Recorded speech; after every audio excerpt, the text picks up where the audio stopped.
¿Cómo están, amigos y hermanos? Sean bienvenidos a este programa. Gracias por acompañarnos. En esta ocasión vamos a estudiar una forma apasionante de participar. ¿De participar de qué? De participar de la predicación del Evangelio, los grupos pequeños. Y se encuentra con nosotros el pastor Carlos. Bienvenido, Carlos Cabello, a este programa. Gracias Miguel por la invitación y vamos a pedir que el Señor pueda dirigir este mensaje. Amén.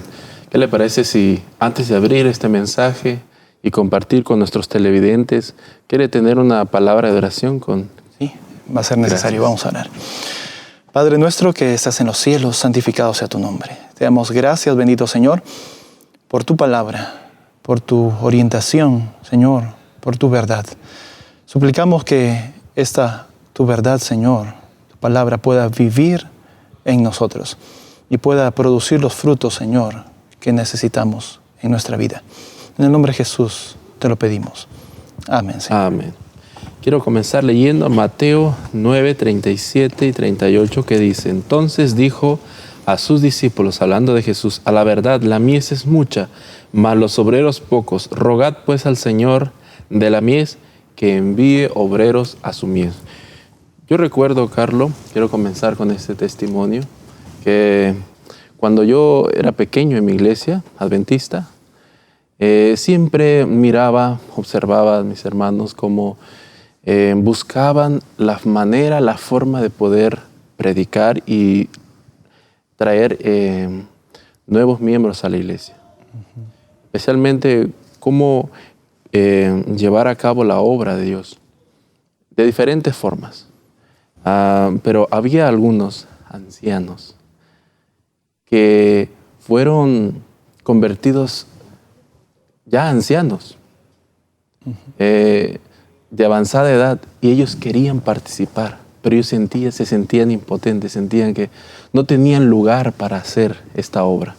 Sin embargo, Dios utilizó a más de uno de ellos para traer a otro más al redil. Y esto me hace pensar este versículo: la mies es mucha y pocos son los obreros. Y no hay quien Dios pueda dejar sin ser utilizado, incluso ancianos, incluso desde muy pequeños a los niños. Amén, eso es cierto, porque todo aquel que nace como un hijo en el reino de los cielos, pues nace siendo un ganador de almas. Amén, así es. Y es precisamente el enfoque de nuestro estudio. La predicación del Evangelio, como el título general, hacer amigos para Dios. Y en esta ocasión hablar de los grupos pequeños. ¿Qué piensas, Carlos, acerca de la importancia que tiene los grupos pequeños? Bueno, es realmente vital la presencia de los grupos pequeños en la iglesia.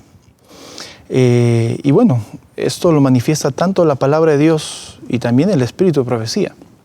Por ejemplo, quisiera compartir una cita en Joya de los Testimonios, el tomo 3, la página 84, dice: la forma o la formación de grupos pequeños como base del esfuerzo cristiano, ¿sí?, en la predicación del Evangelio, me ha sido presentada por uno que no puede errar.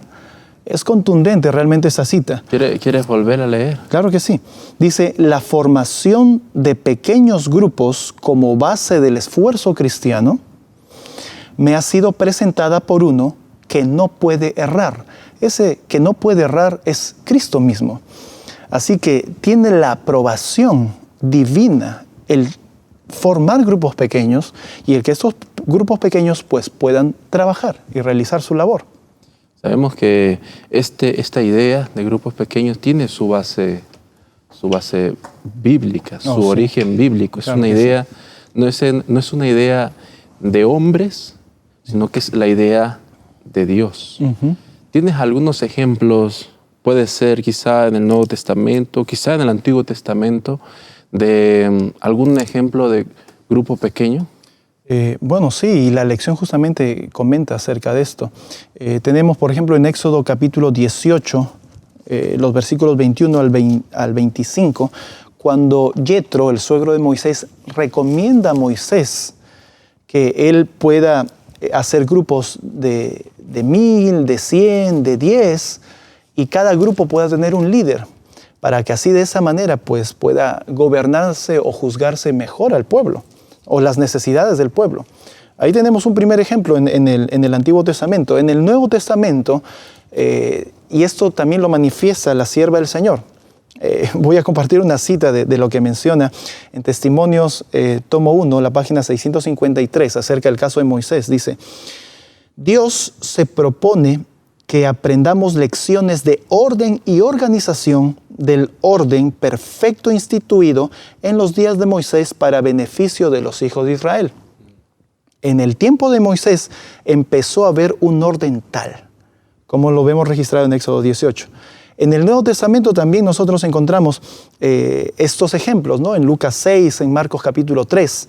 Y hay una cita en Hechos de los Apóstoles que dice lo siguiente: al ordenar a los 12, se dio el primer paso en la organización de la iglesia, que después de la partida de Cristo habría de continuar su obra en la tierra. Y hay un asunto interesante que permíteme leerlo por favor en Lucas capítulo 6. Lucas capítulo 6 justo tiene que ver con la organización de los 12. Versículos 12 y 13. Dice: en aquellos días él fue a la montaña, a orar, y pasó la noche, o sea, la noche entera pasó allí orando. ¿Quién? Cristo. Y cuando era de día, llamó a sus discípulos y escogió a 12 de ellos, a los cuales también llamó apóstoles.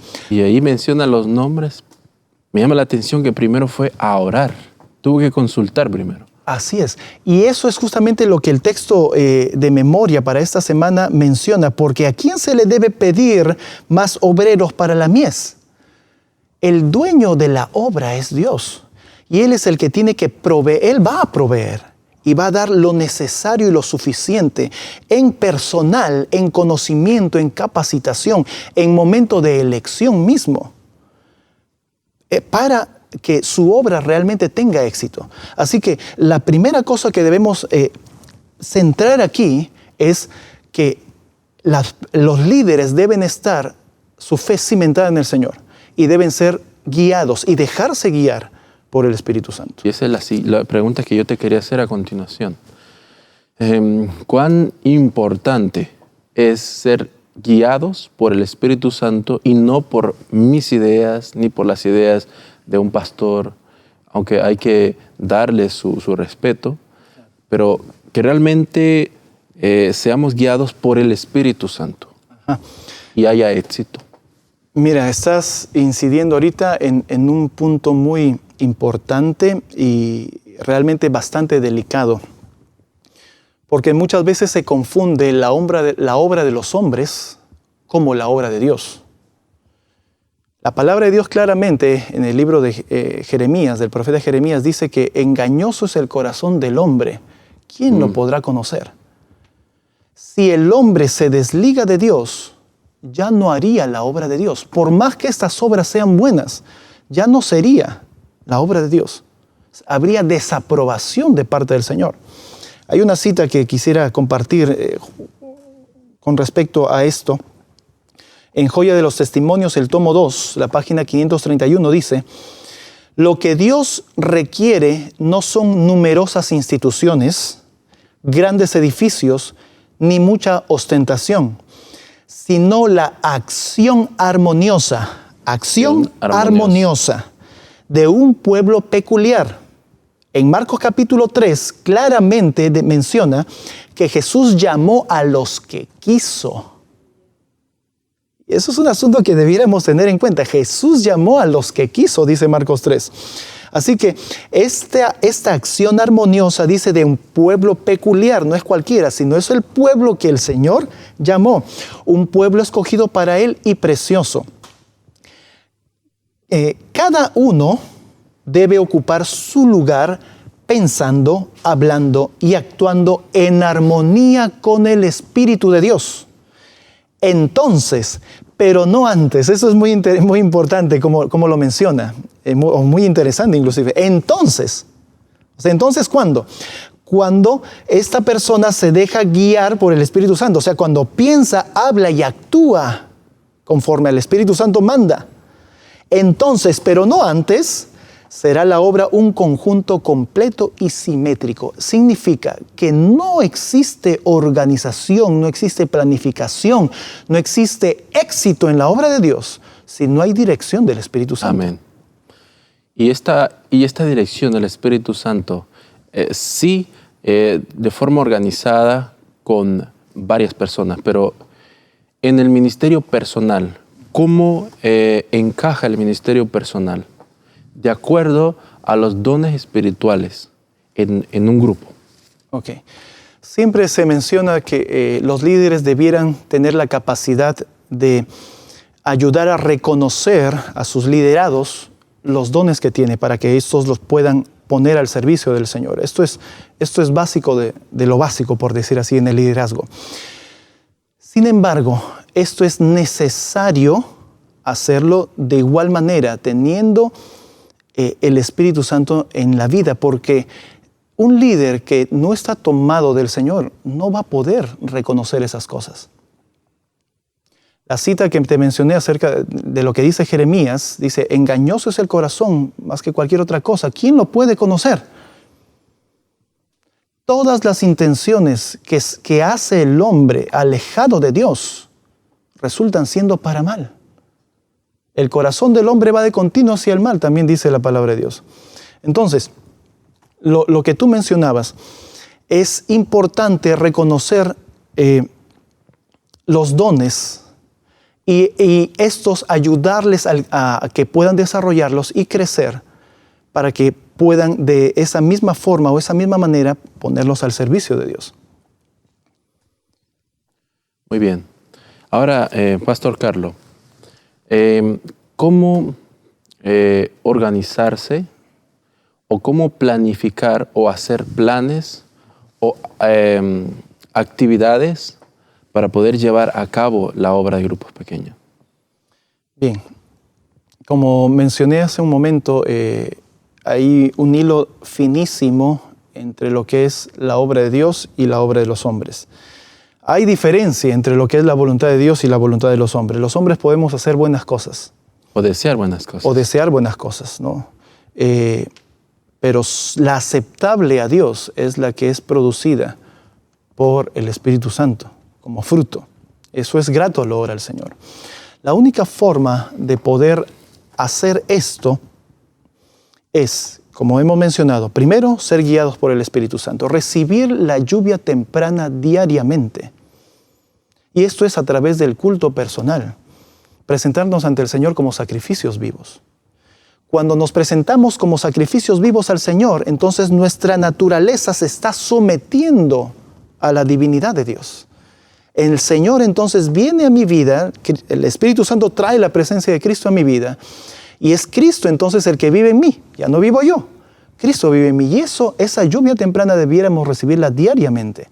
Entonces estaré dispuesto a escuchar, obedecer y ejecutar la voz de Dios. No necesitamos nosotros, Miguel, no necesitamos inventar la pólvora. Muchos líderes de la iglesia, cuando llegan al cargo y son departamentales, lo que quieren hacer es hacer una explosión como el anterior que estuvo en el cargo no lo hizo. Y quieren hacer algo nuevo y algo novedoso. Y a veces se cometen errores. Básicamente y claramente, y eso lo dice la sierva del Señor, es el método de Cristo que dará éxito a la obra. Y que promete también otorgarnos la lluvia tardía para terminar la obra. Finalmente. Amén. ¿Cuál es el fin de los grupos pequeños? De organizarse, planificar, ser guiados por el Espíritu Santo en relación con traer almas a Cristo. Bueno, tiene un sentido, la realización de los grupos pequeños tiene un sentido de fortalecer a la iglesia, ¿sí? Pero recuerden esto, y mis queridos hermanos, recuerden esto también, que si no hay consagración personal, ¿sí?, no va a haber poder de parte del Señor en nuestras vidas. Es necesario el culto personal. y después el culto familiar. ¿Sí? Las reuniones que tenemos en grupos pequeños, como describía el apóstol Pablo en los primeros capítulos de Romanos, ¿no? Deseo veros para comunicaros un don espiritual que os fortalezca, que nos fortalezca mutuamente. Dice, a ustedes y a mí. Nos reunimos para fortalecernos espiritualmente. De tu comunión yo me fortalezco. De mi comunión tú te fortaleces. Y juntos al reunirnos en grupos pequeños en la iglesia nos fortalecemos mutuamente. Hay otra forma también de ilustrar esto, es lo que menciona el apóstol Pablo, creo que en 1 Corintios, donde nos habla acerca de organizarnos como está el cuerpo organizado. ¿Qué nos dice acerca de esto? Hablar de grupos pequeños es hablar de algo organizado. Dios es un Dios de orden, ¿sí? Y hay una cita también en Joya de los Testimonios, tomo 3, la página 68, dice, debe hacerse una obra, debe hacerse una obra bien organizada en la iglesia, para que sus miembros sepan cómo impartir la luz a otros, y así fortalecer su propia fe y aumentar su conocimiento. Y aquí viene algo interesante. Mientras impartan aquello que recibieron de Dios, serán confirmados en la fe. ¿Qué significa confirmados en la fe? Eso es solamente la presencia del Espíritu Santo en nuestra vida. Es lo que va a hacer que nosotros estemos confirmados y cimentados en la fe. Amén. Pastor Carlos, para ir finalizando, ¿qué nos puede decir acerca de lo que Dios envía a su pueblo por medio de Isaías? En el capítulo 58, el verdadero ayuno. Sí, Isaías 58 es un tema muy, muy importante y la sierva del Señor lo enfatiza bastante. Y perdón que le interrumpa. ¿Qué rompe Isaías 58? Lo que rompe es justamente el orgullo, la enemistad, la vanagloria en el ser. Porque eso lo tenemos muy enraizado en nuestra naturaleza pecaminosa. Y Isaías 58 es justamente algo que ayuda a que nosotros reconozcamos esa situación. Y vamos a leer los versículos de Isaías 58. De manera especial, los versículos 6 en adelante dice, ¿no es más bien el ayuno que yo escogí desatar las ligaduras de impiedad, soltar las cargas de opresión y dejar ir libres a los quebrantados y que rompáis todo yugo? ¿No es que partas tu pan con el hambriento y a los pobres errantes albergues en casa, que cuando veas al desnudo lo cubras y no te escondas de tu hermano? Eso es lo que el Señor acepta. Pero ¿qué pasa? Tanto en el pueblo de Israel en ese tiempo como en el pueblo espiritual de ahora, estamos llenos nosotros de religiosidad. Un asunto externo solamente. Cuando ni siquiera hay amor en nosotros. Y el Señor señala eso. Hay impiedad en nuestro corazón. Y aquel que diga que no tiene pecado hace mentiroso al Señor, dice 1 de Juan. Porque eso es verdaderamente ahora, en este tiempo. Hay dobles intenciones en las obras buenas que a veces nosotros vemos. Y eso no lo digo yo, lo dice la palabra de Dios. Mi corazón es así y necesito ponerlo en las manos del Señor. Tiene que ser quebrantado. Amén. Eso es lo que necesitas realizarse. Cuando suceda eso, entonces, dice el versículo 8, nacerá tu luz como el alba y tu salvación se dejará ver pronto. Amén. Entonces se invocará, dice el versículo 9, a Dios y Dios vendrá. Es algo importante, Miguel, y quiero leer una cita justamente acerca de Isaías 58. Dice, he sido instruida para llamar la atención a nuestro pueblo al capítulo 58 de Isaías.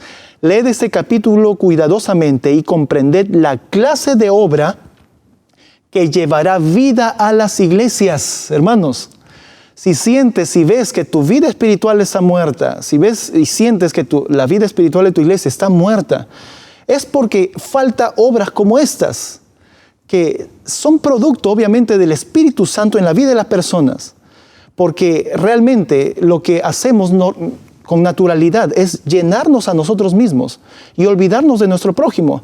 ¿Cuántas veces hemos ido muy bien vestidos a la iglesia y hemos pasado al lado de un necesitado y ni siquiera nos hemos volteado para darle algo o siquiera para mirarlo? Y la Biblia bajo el brazo. Eso es actuar como los fariseos. Estamos actuando como los fariseos al olvidarnos de esas cosas. No necesitamos inventar la pólvora con esto. El Señor ya nos dijo qué hacer. Y aquí es la clave para poder diferenciar cuáles son los planes o la planificación de parte de los hombres y los planes de Dios. No necesitamos inventar nada, el Señor lo está diciendo. Dice más, que esto llevará vida a las iglesias, esta obra. Cuando encontréis almas dolientes que necesitan ayuda, dásela. Cuando encontréis a aquellos que estén hambrientos, alimentadlos. Al hacer esto, estaréis trabajando así como trabajó Cristo. ¿Cómo trabajó Cristo? De allí procede el método de Cristo. No es besar a los rosarios santificados por el Papa. Eso no es el método de Cristo. El método de Cristo está aquí. Como Cristo obró. Isaías 58 lo manifiesta. Y no es casualidad que en Mateo Amén. Capítulo 25, en el juicio de las naciones, Jesús diga, ¿no? Venid a mí, apartaos de mí, obradores de maldad, no os conozco, porque cuando estuve hambre no me diste de comer, tuve sed, no me diste de beber, estuve desnudo, no me vestiste, estuve en la cárcel, no me visitasteis, enfermo y no vinisteis a mí. Son las obras que manifiesta Isaías 58. Y la sierva del Señor lo dice, así trabajó Cristo. Cristo no solo predicó, Cristo, la mayor cantidad del tiempo que Él lo usó para sanar y suplir las necesidades de la gente. La predicación es algo importante, pero proféticamente la palabra de Dios se va a escasear. Y la profecía dice que ya va a llegar a ser imperfecta y se va a terminar. Y lo que va a quedar van a ser las obras. ¿Cómo está mi corazón? ¿Cómo está tu corazón? Dice más, la santa obra del Maestro fue un trabajo de misericordia. Anímese a nuestro pueblo en todas partes a participar en ella, en esta obra de misericordia. Así que esto es lo que nos manda el Señor. Y a esto se une la obra médico-misionera. Amén. Porque también tiene que ver con el asunto de suplir las necesidades de las personas. Va a haber un momento que ya no se va a poder predicar.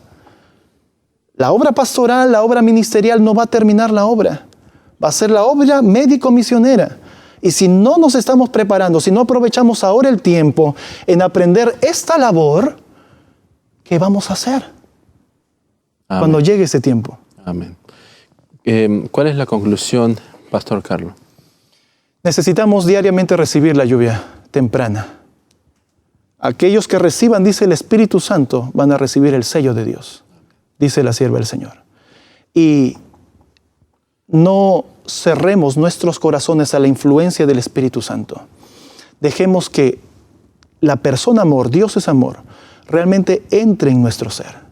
Y solamente mostraremos amor cuando la persona de Cristo, la presencia de Cristo, el obediente Cristo, esté en nosotros. Amén. Muchas gracias, Pastor Carlos, por esta hermosa reflexión acerca de lo que Dios quiere, cuál es su voluntad. Dios le bendiga. Del quehacer en los grupos pequeños. Amén. Gracias, amigo y hermano, por habernos acompañado. La invitación de Dios es, hay un vecino, hay un amigo cercano a ti que necesita del amor de Cristo. Recibe tú el amor de Cristo e impártelo. Que esta sea la obra y la labor de todos los días. Que Dios te bendiga a ti y a tu familia. Nos vemos en la próxima.